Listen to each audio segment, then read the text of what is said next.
direction of the friction of the back tire and the front tire, तो वहाँ हमने देखा कि इसका जो फ्रिक्शन पॉइंट है, ये दो पॉइंट है जो टायर और रोड के बीच में फ्रिक्शन होगा, ये दो पॉइंट पे। तो इसको हमने ए कहा था और इसको हमने बी कहा था। तो प्रश्न ये था कि आगे वाले टायर और पीछे वाले टायर का रोड सरफेस के साथ फ्रिक्शन कौन से डायरेक्शन में होगा। तो आपने इसके ऊपर जम के सोचा तो होगा, और अभी हम लोग इसके ऊपर ज़रा डिस्कस करेंगे कि कैसे हो सकता है। तो पहले चीज़, हम जब एक प्रॉब्लम सॉल्व करते हैं तब हम उसको सिंप्लीफाई कर सकते हैं, यानी उसको थोड़ा आसान बना सकते हैं।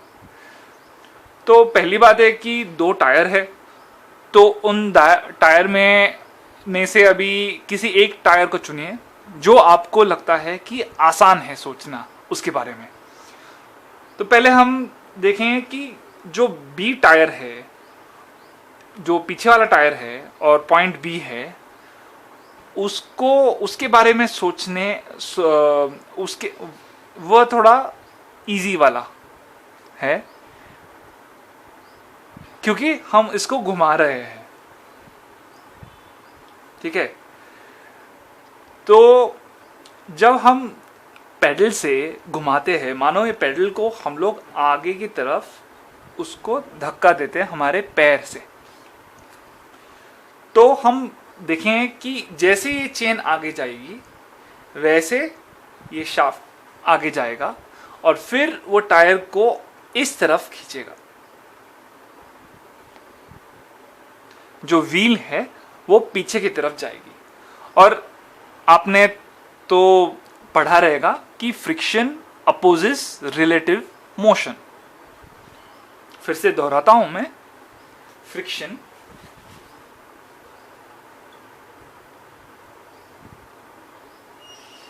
opposes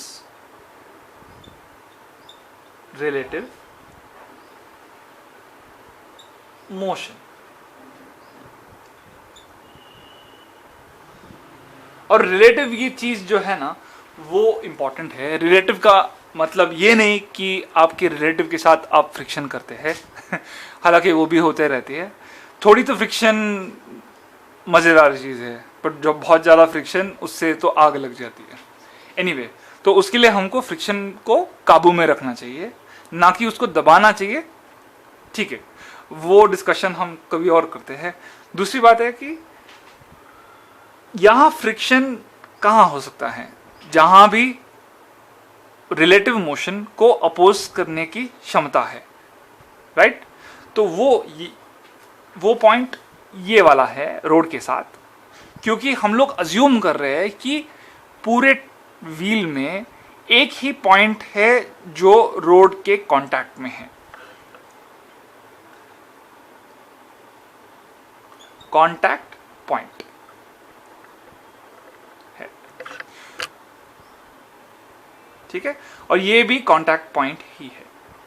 ए टायर, आगे वाले टायर को थोड़े समय बाद आते हैं हम। एनीवे, तो ये टायर तो पीछे जाने की कोशिश कर रहा है। अभी फ्रिक्शन उसके लिए क्या करेगा, फ्रिक्शन उसे फिर अपोज करेगा।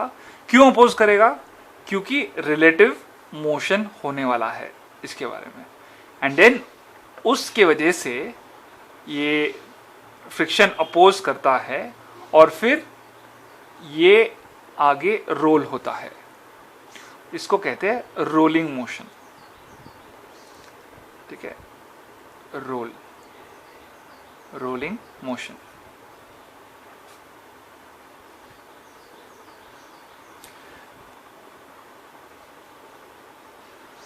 अभी ये रोलिंग मोशन में ये जो पॉइंट है वो स्टेशनरी रहता है मोमेंटरीली, फिर उसके बाद ये पॉइंट स्टेशनरी रहता है, फिर ये पॉइंट, फिर ये पॉइंट, फिर वैसे टायर आगे जाती है।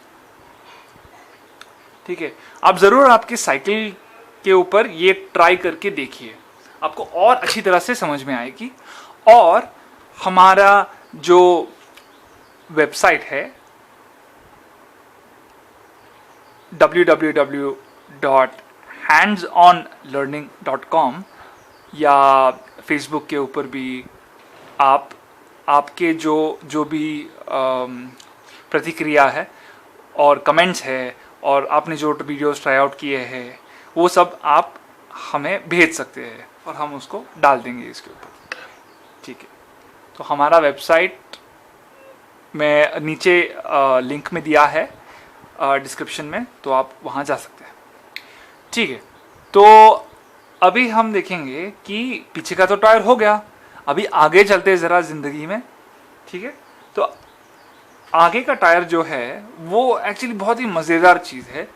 तो मैं चाहूँगा कि अभी आप ये वीडियो को ज़रा पॉज करिए और 2 मिनट सोचिए।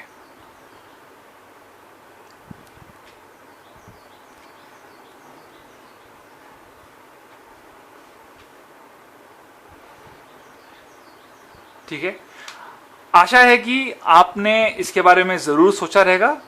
और मैं दोहराना चाहूँगा कि यहाँ एक थॉट प्रोसेस या एक विचारधारा यूज़फुल होती है, वो है कॉज एंड इफेक्ट की। कॉज एंड इफेक्ट,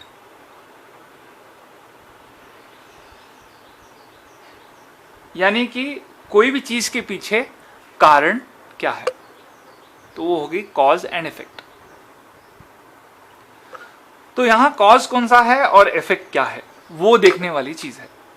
तो यहाँ हम लोग उसको फोर्स कैसे दे रहे हैं, हम लोग ये जो रॉड है उसके थ्रू उसको फोर्स लग रहा है, ये टायर को, आगे वाले टायर को, और आगे वाले टायर को हम लोग आगे धक्का दे रहे हैं। जैसे कि कोई एक छोटा बच्चा अपने व्हील वाले खिलौने के साथ खेलता है तो उसको वो आगे धक्का देता है ऐसे। तो जाहिर सी बात है, अगर कोई फ्रिक्शन नहीं रहती थी तो ये जो पॉइंट है ये आगे स्लाइड होता था। तो उसका मतलब है कि tendency for relative motion for point A is in the forward direction. अभी अगर रिलेटिव मोशन आगे की तरफ है तो फ्रिक्शन क्या करेगा, फ्रिक्शन उसको अपोज करेगा। तो उस वजह से साइकिल के आगे के टायर में फ्रिक्शन जो है वो पीछे के डायरेक्शन में एक्ट होता है, ठीक है। तो उसके लिए हम कहेंगे फ्रिक्शन एफ ए, एंड ये वाला फ्रिक्शन है एफ बी, ठीक है। और अभी हमारे एफ बी को आप ज़रूर लाइक कीजिए और शेयर कीजिए। धन्यवाद।